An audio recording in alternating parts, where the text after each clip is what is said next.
Yo soy Joaquín Rey y esto es La Voz del 21. Como mencionamos, el día de ayer, el trimestre entre abril y junio registró el crecimiento económico más bajo en la última década, con tan solo 1.08% de crecimiento. Esta es una cifra que sin duda preocupa y surgen muchas preguntas en torno a esta realidad.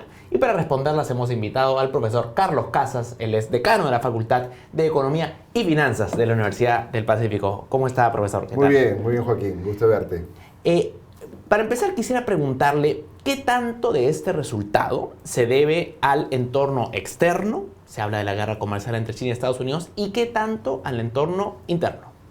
A ver, yo creo que definir una proporción exacta es bastante complicado, pero digamos que sí hay un rol importante de la guerra comercial que puede haber entre China y Estados Unidos, por dos canales básicamente. El primer canal tiene que ver con que los están comprando menos, al ralentizarse la actividad económica en China, porque tiene menos actividad económica porque hace menos comercio internacional. Y China es un destino importante de nuestras exportaciones. Es el primer destino, ¿no? Y el segundo destino es Estados Unidos. Entonces, ahí en esa guerra comercial tenemos a 2/3 de nuestro comercio internacional. Entonces, nos golpea por las menores compras que va a haber. Y por otro lado, si uno empieza a ver los precios de los commodities, el petróleo ha bajado, lo cual nos beneficia. Porque somos importadores netos. Importadores. Pero en el caso del cobre, también la cotización está empezando a bajar, ¿no? Entonces, eso por una menor demanda internacional. Y eso explica, digamos, por qué el sector minero en el último trimestre, o el último mes, perdón, ha caído en 3%, ¿no? Aparte, obviamente, más adelante vamos a hablar probablemente de los conflictos mineros, pero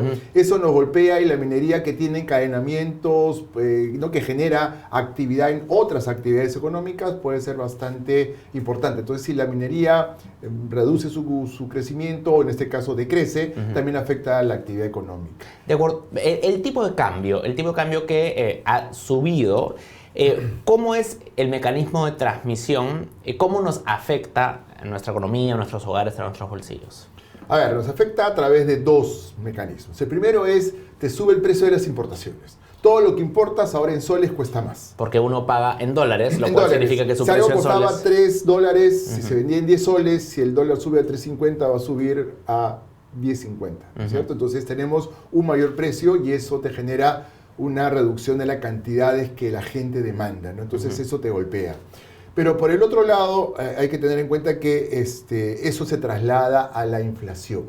Hay lo que se conoce un término que es técnico, que es cuánto se traslada del tipo de cambio a la inflación, sobre todo en una economía como la peruana que está fuertemente dolarizada, ¿no? A pesar de que ha transcurrido mucho tiempo, todavía buena parte de los depósitos de los bancos y buena parte de las transacciones, hay que recordar que los autos se venden en dólares, las viviendas se venden en dólares, digamos, todavía están en dólares. Entonces, al subir el dólar, sube el precio de los productos que se venden internamente y eso te puede golpear. Pero por el lado de las exportaciones, digamos que eso es beneficioso, porque si alguien exporta algo que cuesta 10 soles producirlo y el tipo de cambio era 3.3, ¿no es cierto? Lo que tenemos ahora es que afuera se vende a $3. Pero si ahora el tipo de cambio es 3.5, 10 soles es menos de $3, con lo cual uno gana competitividad para vender afuera. Obviamente eso no afecta a las exportaciones tradicionales. Con las tradicionales me refiero minerales, azúcar, café, y bueno, creo que ahí... ¿Porque tienen precios pactados ya?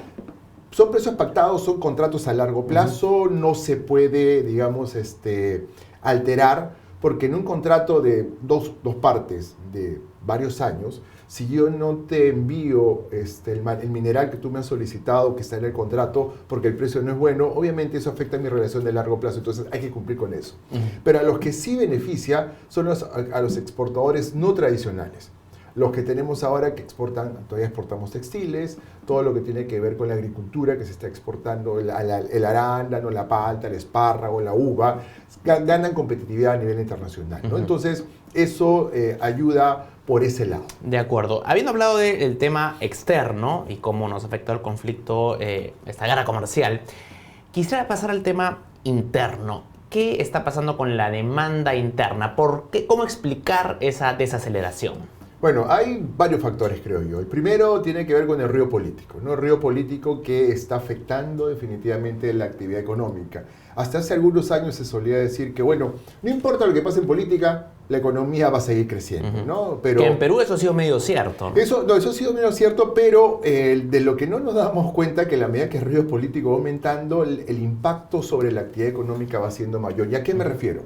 Por ejemplo, pensemos en un consumidor que quiere comprarse un auto. Una persona quiere comprarse un auto, quiere comprarse una casa, o una empresa quiere hacer una ampliación de su fábrica. Si ve que el panorama político se torna bastante inestable, si se están adelantando elecciones y todavía no queda claro si va a ser antes o va a ser después, y con todo el desprestigio que ha habido de los partidos políticos, no queda claro cuáles van a ser los candidatos en las próximas elecciones. Y eso abre también un abanico de posibilidades que pueden ser extremas, tanto de extrema izquierda como de extrema derecha. Entonces, ante esa incertidumbre, digamos que yo preferiría, y cualquier persona lo haría, es, oye, mejor pospongo la decisión hasta que ocurran las elecciones y a partir de ahí tengo mucho más claro el panorama. Ahora, eso es eliminar la incertidumbre de quién va a ser el siguiente gobernante o el 2020-2021. Después va a venir creo yo, la duda que todavía puede existir del nuevo presidente que va a ser una nueva figura política, probablemente que no tenga mucha experiencia, ¿cómo lo va a hacer? ¿No? Entonces, en función de eso, creo que los agentes van a tener un comportamiento bastante conservador y van a tratar de posponer inversiones. Pero en esa línea, si lo que genera incertidumbre es quién será el próximo presidente, ¿el adelantar elecciones no reduce el tiempo de esa incertidumbre? Reduce el tiempo de incertidumbre, es cierto, pero no sabemos quién va a ser presidente del 2020 y como todo está siendo tan rápido, algunos analistas políticos con los que he conversado sugieren que se abre también una gran incógnita, ¿no? ¿Quién va a ser el presidente? ¿Qué va a hacer? ¿Cómo va a ser su equipo político? ¿Va a continuar con la misma línea? No, el tiempo es un poco corto, entonces lo que ganemos en terminar con la incertidumbre temporal puede ser que lo perdamos con respecto a la incertidumbre de qué va a ser el nuevo presidente y quién va a ser el nuevo presidente. Ahora, en el contexto actual, asumiendo que las elecciones se dan en abril y que tenemos un cambio de gobierno en julio, ¿qué puede hacer el Ejecutivo para contrarrestar esta desaceleración? ¿Qué herramientas políticas podría activar? Es bastante complicado, o sea, en verdad yo entiendo al Ministerio de Economía y Finanzas que no está en una buena posición ahora. ¿Por qué? Porque hay varios factores. Y esto nos lleva al tema interno. Sobre el tema político, poco pueden hacer. En lo que sí ha habido un serio descenso es en la inversión pública.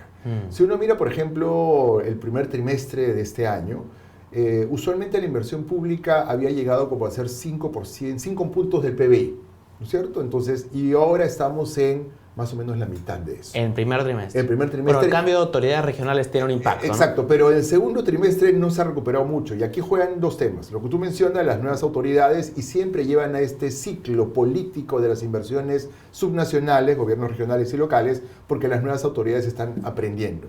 Pero si uno mira, hay una alta inestabilidad también en las administraciones, porque tú tienes que ya cambiaron a los gerentes, han cambiado a los mandos medios, hay mucha rotación de personal el primer año de los gobiernos regionales y locales. Ese es su primer punto. El segundo punto es, todos los escándalos de corrupción que han aparecido también han introducido bastante miedo y mucho más burocracia, mucho más grasa, digamos, a los procesos para poder ejecutar. Claro, se genera una inacción porque la gente tiene miedo de firmar. Tiene miedo de firmar, oye, mejor un doble check, mejor la opinión de alguien que me diga que esto está bien, o si no, oye, Contraloría que también me diga si lo que estoy haciendo está bien. Entonces, todo eso dilata los tiempos. Y si a eso le sumamos que no hay mucha capacidad por la rotación de personal y porque a nivel subnacional no existe, entonces eso está causando que esté bajando bastante la inversión pública. Y bueno, y ese es un tema que es bien difícil de contrarrestar. ¿Y a qué me refiero con esto? Como tú sabes, en el Perú existe Servir, ¿no es cierto? El cuerpo de gerentes públicos. El cuerpo de gerentes públicos, pero es más el servicio civil, que es como la carrera pública que debería haber en todo funcionario. Pero en el Perú todavía eso no está generalizado. Entonces, ¿qué es lo que ocurre?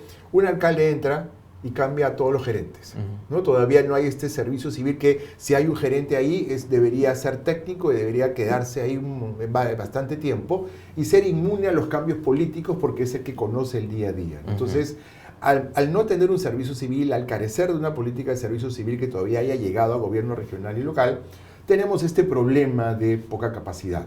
Y a eso hay que sumarle que, pero ¿por qué esto es importante, mejor dicho? Porque más del 50% de los recursos de inversión pública están en manos de los gobiernos regionales y locales.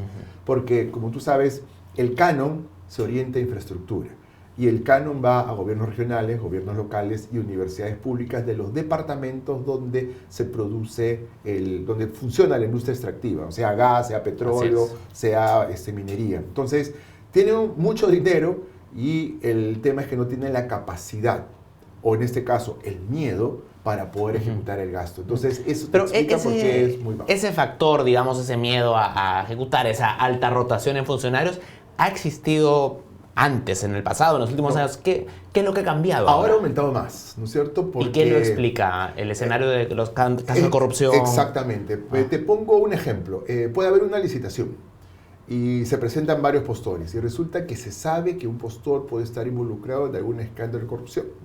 Pero tú le pides al Ministerio de Justicia o a la OCE, que es la encargada de compras, esta persona está impedida de contratar con el Estado y hay rumores. Y al final te puede llegar 2 informes diciendo no, sí puede contratar con el Estado. ¿Por qué? Porque no tiene una condena. Pero ¿qué pasa si yo hago el concurso, se lo doy a esa empresa y al año descubren, ya le hacen el juicio a la empresa y la empresa es declarada culpable o sus funcionarios son declarados culpables? Obviamente el funcionario que toma la decisión van a decir, oye, tú le diste a una empresa corrupta. Entonces, el problema también que está viendo es que con esto del Club de la Construcción y las grandes constructoras que han estado metidos en estos temas, los operadores o los constructores, digamos, que se requieren para hacer las obras de infraestructura, están cambiando.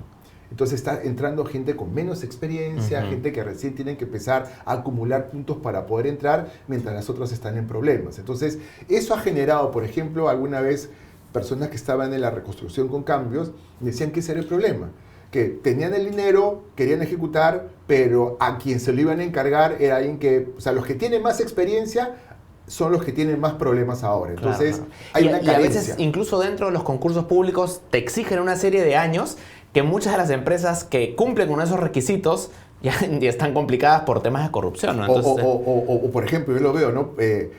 Se ha complicado un poco la entrada al Estado de jóvenes profesionales. ¿Por qué? Porque, por ejemplo, en la universidad veo chicos que quieren entrar al Estado y ahora salen todas las convocatorias para puestos o estos contratos de administración de servicios y exigen 4 años de experiencia. Entonces, un chico que está motivado a entrar, ¿dónde va a ser esos 4 años de experiencia? Entonces, creo que está convirtiéndose como en una barrera de la entrada, el tratar de imponer, no sé, para una empresa constructora que hayas tenido una facturación por 1.000 millones de soles. Si las que tenían 1.000 millones de soles están en problemas ahora y nadie hay, entonces no hay quien se pueda encargar. Mucha gente me comenta que también hay este problema, que ha habido un deterioro en los mandos medios, en directores y directoras generales, ¿no? Que digamos, el mejor talento humano que hasta hace no mucho veía al Estado como una posibilidad profesional, se ha tirado un poco para atrás, en parte supongo por el tema de corrupción, ¿no? Corrupción y también el tema económico. Los sueldos están congelados hace bastante tiempo, salvo que este es un puesto de alto rango, pero digamos que los sueldos siguen siendo bastante bajos, están congelados ya más de 10 años, y eso impide atraer al mejor capital, entonces a capital, talento humano. Entonces se están yendo a otros lados o veo muchos casos de gente que ha trabajado en el Estado, sale a hacer sus maestrías, se especializa en temas del Estado, en temas de políticas públicas, y regresan, y el Estado ya no lo ven como una alternativa, sino que se van a trabajar al sector privado, a una empresa para justamente relacionarse con el Estado, ¿no? Entonces, se está descapitalizando, y creo que eso es bastante importante, porque tú lo que necesitas es tener experiencia. Hay gente que está motivada, pero también a eso hay que sumar la experiencia, ¿no? Entonces, creo que retener a ese talento que entra muy motivado después por temas económicos es que prefiere irse al sector privado, y lo que tú mencionabas. Si voy a estar en un puesto y después puedo estar expuesto a un juicio, a lo que sea, entonces es un tema de reputación. Ahora, en el mensaje a la Nación del presidente Vizcarra, en la primera hora y media, del que mucha gente ya se olvidó, porque todos nos enfocamos en los últimos 5 minutos, habló de una serie de medidas económicas, habló del tema de retomar diversificación productiva, Plan Nacional de Competitividad, nueva ley de minería. ¿Usted podría rescatar algo de lo mencionado y ¿Podría ser el caso de que alguna de estas iniciativas contribuyan algo en lo que queda de su gobierno? He revisado el Plan Nacional de Competitividad para la Productividad que ha publicado el Estado y también el Plan de Infraestructura, ¿no? Y creo que el Plan Nacional de Competitividad es una buena primera herramienta para empezar a discutir seriamente este tema. Yo creo que aquí el Ministerio de Economía, sea cual sea el horizonte temporal que tenga el 2020 a 2021 este gobierno, creo que debería empezar a socializar y a evangelizar, creo yo, a los distintos grupos políticos o a los distintos grupos de interés acerca de la necesidad de mejorar la productividad. Y esto implica lo que tú mencionabas, ¿no? El tema de mesas, de las mesas de coordinación que hubo cuando se empezó con la política de con el ministro Gessi, ¿no? Productiva, sí, con Piero. Entonces, digamos, se está retomando eso, pero cuando uno ve el cronograma, lamentablemente dice que hay las primeras metas hacia julio del 2021. Entonces, si el gobierno acaba el 2020, ya hay poco soporte político. Entonces, como que la decisión política como que está afectando a eso. Pero rescato el documento, que es mejorable, que hay que hacer críticas constructivas, creo yo, para justamente generar este debate sector público, privado y academia, de tal manera de poder ponernos de acuerdo en qué necesitamos para mejorar la competitividad. Y que debiera trascender a este gobierno, ¿no? Porque sí, finalmente es un mismo Estado. Quisiera pasar al tema Tía María. Es claramente un proyecto importante, son 1.400 millones de dólares en inversión. Pero quizá lo que más preocupación genera es el impacto que pueda generar para el sector hacia futuro, ¿no? ¿Qué tan importante es este tema de la señal que se está dando? Es importantísimo. En este contexto de incertidumbre que te mencionaba al inicio, tanto por el factor externo como el factor interno, creo que el dar marcha atrás en este tipo de proyectos importantes afecta mucho más las expectativas, ¿no? Porque, claro, si uno ve que se empieza un proyecto grande como Tía María, o surgen dudas, aunque no creo que vaya a pasar a mayores con Quellaveco, que es mucho más grande todavía, claro, cuatro veces el Tía María. Entonces, definitivamente eso también afecta a las expectativas, ¿no? Porque lo que tenemos nosotros es que estos grandes proyectos son como señales que impactan en la psicología de las personas. Oye, se va a llevar a cabo esta inversión, hay confianza en una empresa privada grande que está empezando a producir, y eso genera que esta empresa grande le empieza a comprar a proveedores locales. Tiene un efecto en dinamizando las economías, por ejemplo, de Arequipa en este caso, y también a nivel nacional, y eso genera una especie de ambiente positivo en donde yo me puedo arriesgar a hacer alguna inversión o me puedo arriesgar a hacer algún gasto. Entonces, el hecho de que Tía María se haya parado creo que es una mala señal. Con Quellaveco, que está habiendo problemas, pero son problemas no que estén en contra, sino que se supone que había ciertos compromisos que no se han logrado, pero la empresa está tratando de explicar y creo que eso va a continuar.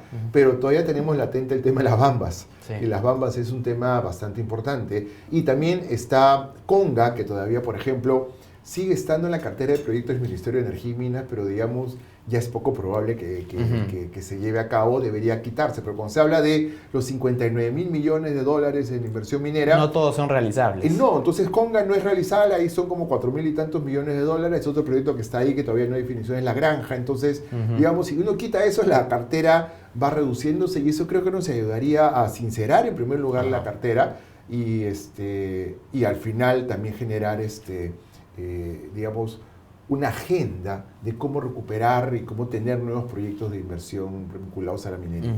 El presidente en su mensaje a la Nación anunció un crecimiento para este año de 3.5%. ¿Es realista esta cifra? No, yo cada vez la veo más complicada. No se recupera la inversión pública. Si se para Tía María va a tener un efecto de, no sé, 0.1% más del PBI que se está perdiendo, Quellaveco puede ser que se retrase un poco. Entonces todo esto me llevaría a pensar que mi mejor, digamos, pronóstico, no me gusta dar un número, sino dar un rango, estaría entre 2.5% y 3%, ¿no? Lo cual es algo preocupante porque, como tú sabes, uno de los objetivos de política del Estado hace tiempo es reducir la pobreza. Entonces el crecimiento está vinculado a reducir la pobreza.